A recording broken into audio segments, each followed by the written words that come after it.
Globally, water is a big problem. Have we paid enough attention to it? No, I don't think so. Are we going to have to pay a whole lot more attention? Definitely. And it's going to become a worldwide problem that will take the world to solve. Water is one of the very first things that a victim of natural disaster has to have to survive. Many of the deaths that occur from natural disasters don't happen because of the disaster itself, but what happens later, the disease that sweeps through the population's waterborne disease. We don't care what the water's like. We don't care how brackish it is. We don't care where it needs to go. There just has to be a source of dirty water, and we can start the hydropacks hydrating and supply that water at the initial stages of a disaster. There are a number of markets for the hydropack. We see a recreational market, military we've been working with for a number of years. There are many commonalities between our work with the military and the relief groups. Both groups are in need of a product and technology that will work in very austere environments and be absolutely reliable. Both groups really require the experience of touching the product and using it in the field in order to work through the education aspect of learning what the technology is all about and what it can bring to them.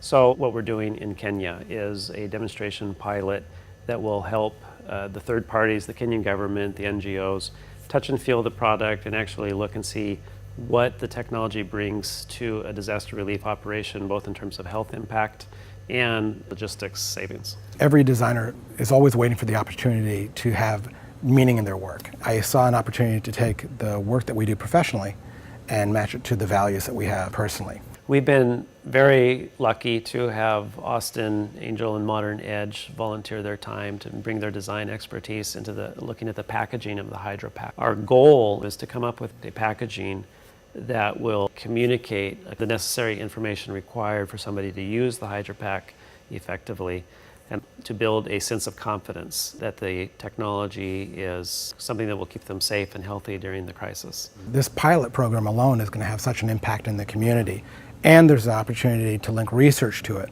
so that we can get answers and make the next generation solution even better. It brought all the aspects of design thinking together, as well as just the idea of getting your own heart, passion, and spirit into the program. Because our vision for the hydropack is one where it will be pre-positioned around the globe to be used for disaster relief, we don't know what cultures it will ultimately be used in. We don't know what language will be used. We don't know if it's a literate or a non-literate population. So as we approached the packaging issues, it became clear to us that it'd be very important that no matter who receives the pouch, they can quickly understand what it is and why they should use it. What we're hoping to accomplish is to parallel both the pilot program and a research program that'll collect feedback from the users. We'll have an ethnography approach to collecting information about how the people actually use the product before, during, after. I've worked on a lot of volunteer programs. The thing that's in common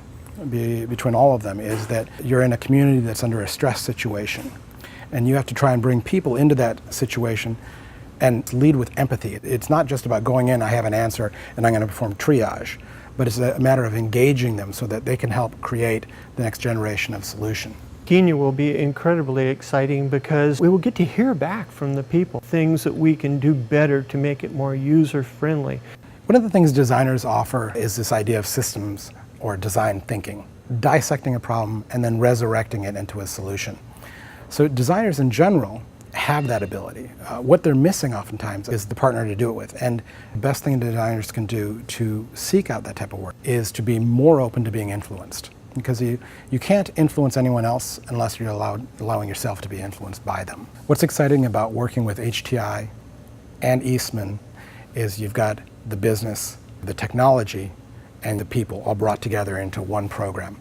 So we're able to leverage all of the Eastman technologies, all of the R&D that HTI has done, and then measure it against the efficacy in the field and how much it really impacts these people's lives. As a designer, I don't think you can ask for much more of a challenge.